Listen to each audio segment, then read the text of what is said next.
So, hello, you watching my videos? I don't know why you want to, but whatever. So, what I got here today is a piece of paper with an assignment that I did back in, I was probably in like 7th or 8th grade, if I'm correct. But the idea of this video came from, I found this in a folder, and I haven't gotten rid of it because it's funny, there's a lot of mistakes with it, and this was before I really understood photography much at all. So, I'll give you a little rundown for like where I started and it'll lead into this. So, I started doing photography in like any kind of amount would probably been when I was in 6th grade, so that was probably back 2009. So, my grandma bought this camera off of QVC and she always put it in one of her cabinets. And me being the annoying pestering 10-year-old that I was, I always felt like I needed to go ahead and mess around with this. So I saw this, and it's a little camcorder, but it's more so a still camera more than I would say a video camera. So you probably can't read it very well, but what it is it's a Vivitar DVR 550, and honestly, it's probably nothing more than like a camera you would have found at Walmart back in the day. I think that this does probably like 480p video at best. It's very not good. It's got a nice, I guess it might be a glass lens. I don't actually know. It almost seems like it could be plastic. So materials are super super nice. Anyway, so she ordered this thing off of QVC, and it just kind of appeared in her one drawer the one day, and I think at one point she said I could just kind of play with it a little bit. So when I'd go over there, it's the first thing I'd ever go to is to that drawer and just start playing with the camera. I remember taking pictures of her Pomeranian back in the day, Larry, and just always trying to get like a nice picture of him. And it was just kind of funny. It was really just a toy. Like this was nothing more than a toy at that time, and I always used to pester her about it. And it got to be like when I was in 6th grade, I'm like, I think she asked me, what do I want for my birthday?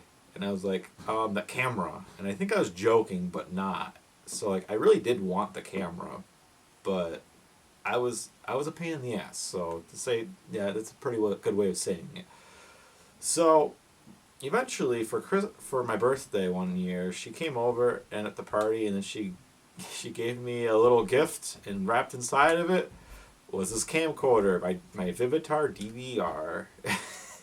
So that was my first camera. I remember trying to play with like my dad's Kodak cameras back in the day, and he did not want anything to do with me messing around with his camera, so I really never got to enjoy those or even really dabble with it, to be entirely honest. But this was my first camera, and I probably used this for about 4 years or so. Again, just as a toy. And I remember filming a bunch of like stupid videos with my cousins, and I don't know, I thought that was really fun and funny. We thought we were hilarious at the time, and I always liked doing it. So eventually I grew up, and I was probably in 7th grade, so this was I think the end of 2010. Oh, maybe I didn't have it that long. Maybe it was just a year I had the camera. Feels like it was way longer, but I definitely used it for a little while. Maybe I had it when I was in 5th grade. I don't remember. I think it was 6th. Anyway, so eventually I graduated to this weird camera that probably not people had, and it's not very common. It's not a hipster camera by any stretch of the means. It was a Casio Tri-X, TRYX, maybe X. There might be 2 X's in there, and I think it was a 100. Or 150. I can't remember very well, but bought that camera on Black Friday, and I remember going to my grandparents' house or my aunt's house on that Thanksgiving, and we saw the Black Friday ads back when like Black Friday meant something. So I saw this in the Radio Shack ad. So if you need something for a timeline for an era, yes, this was the era that Radio Shack still existed. And Black Friday was actually a big deal, and it wasn't just a huge sales gimmick without real deals.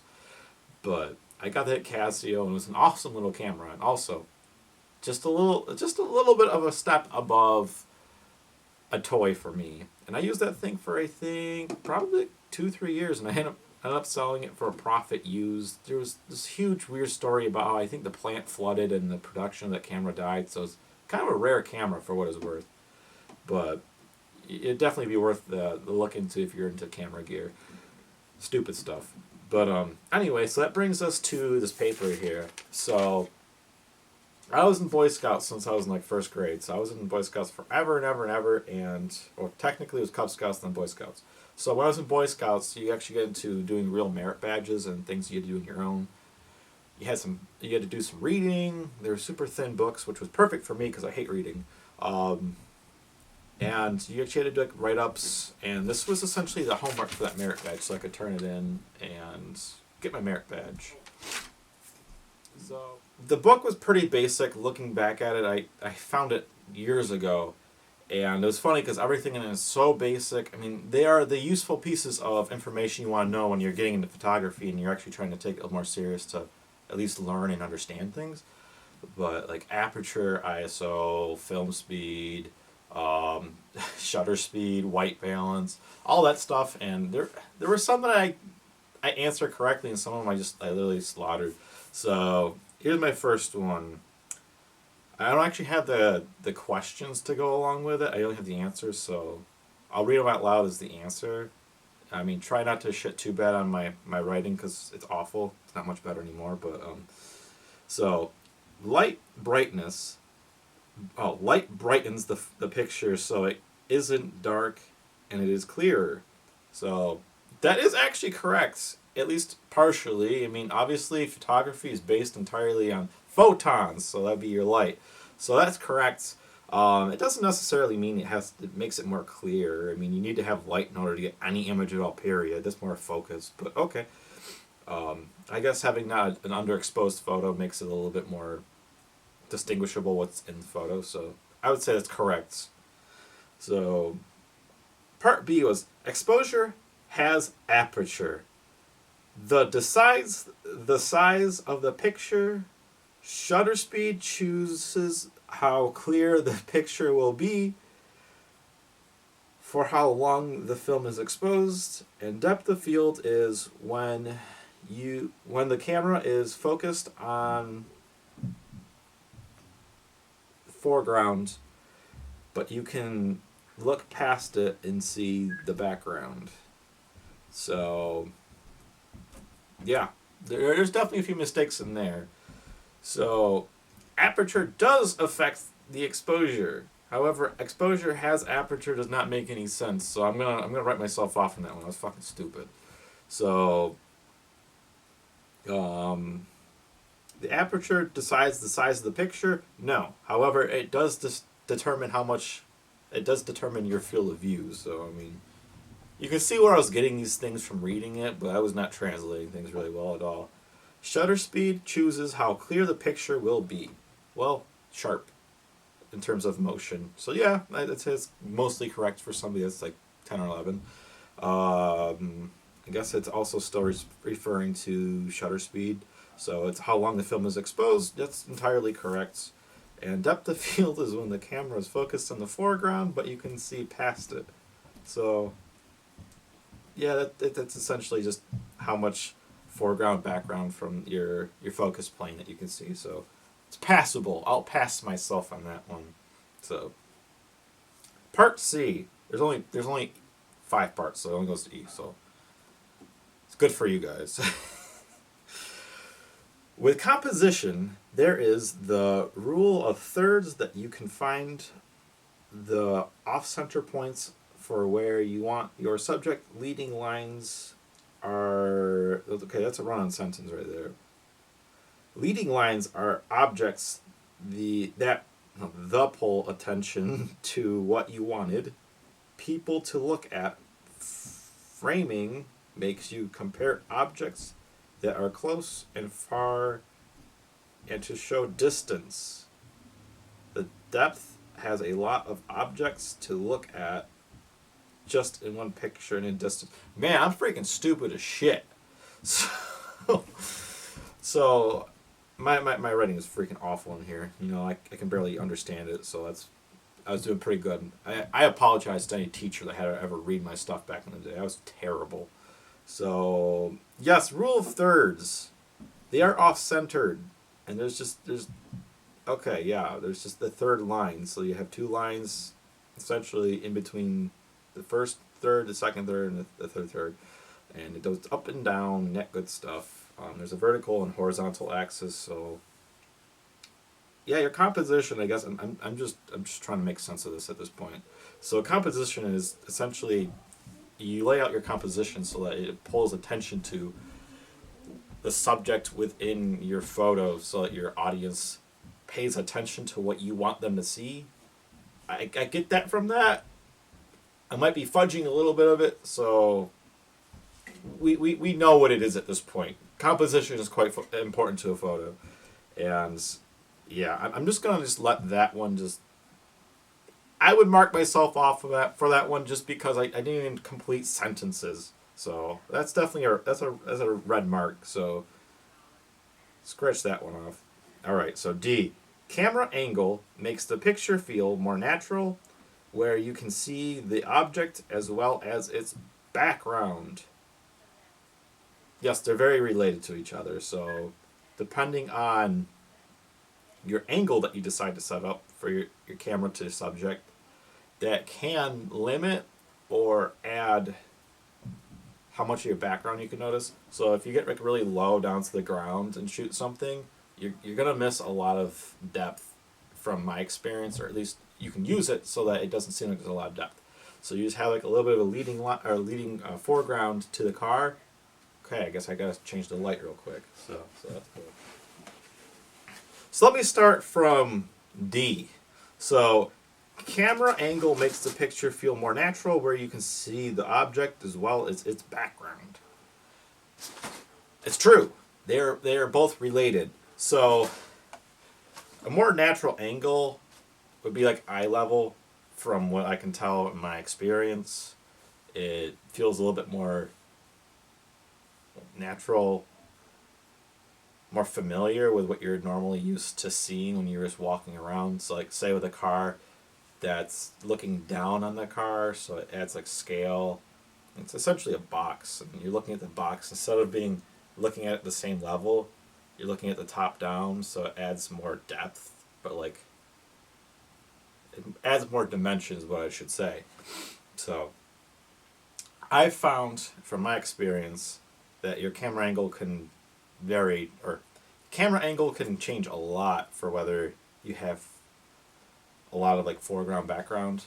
So you can eliminate a lot of your background by bringing your camera down to like the ground like this. So okay, that cat is being annoying. So what I've found with camera angle, you can actually delete, or not delete, but cover up a lot of your background by using a different angle. So, as I was saying about the dimension, is when you're shooting a photo from eye level, for a car specific, there's a lot more depth to the car, there's more dimension. So instead of seeing a box as just a rectangle, by bringing it downward, you have that top. And when you have the car like at an angle, you also have the sides. So it's more like a prism as opposed to just a rectangle. So when you bring the camera down to the ground, like a lot of people like to do, essentially what happens is you do cut out a lot of dimension from the car. If you have it straight on, it's very two-dimensional with the photo. And when you bring it down too, it seems like you can remove a lot of the background, and depending on how close or how far to the car, you can also remove a lot of the background. So there's a lot of like camera tricks and angles. So yes, that's a very important thing to photography. So the last part of this, of my paper to make fun of, is E. Stopping action is adjusted by the shutter speed, and it catches action clear, so you do see any blur. How nice. So I think there's supposed to be a not in there. I still do that. Is I forget words like not because I just think too fast. So this, I would say for the most part, this is correct. The last part is not correct, but the first is. So stopping the action, yes, is very much dictated by your shutter speed. So that would be like your shutter speed dial on the back here. So that is correct. If I put not in there, I feel like that'd be more correct. But really, your shutter speed does control how much blur and how much not blur. I used to, like, when I first got into shooting photos, what I did was I'd always shoot really, really fast for my shutter speeds, and that would freeze things, which is great for some applications, but when you do that too much, you actually find that it starts to negatively affect your photos. So, blur is one of those attributes that can make a photo seem more vibrant. It can make it feel more like there's life in it. It makes it feel maybe humane. So probably not the best word, but it definitely adds life. It animates it. That's what I'm looking for. So when you have that fast shutter speed, it freezes everything, and it almost takes the life out of things because you can see everything crisp. And that works really well for applications where you have a lot of action, where things are like flying. I never really realized that until I took one of my photography classes in college. I took 3, and I think this was probably like my second semester that I really looked into this. First or second. But having blur really can make your image way, way, way, way, way better than if it was completely crisp.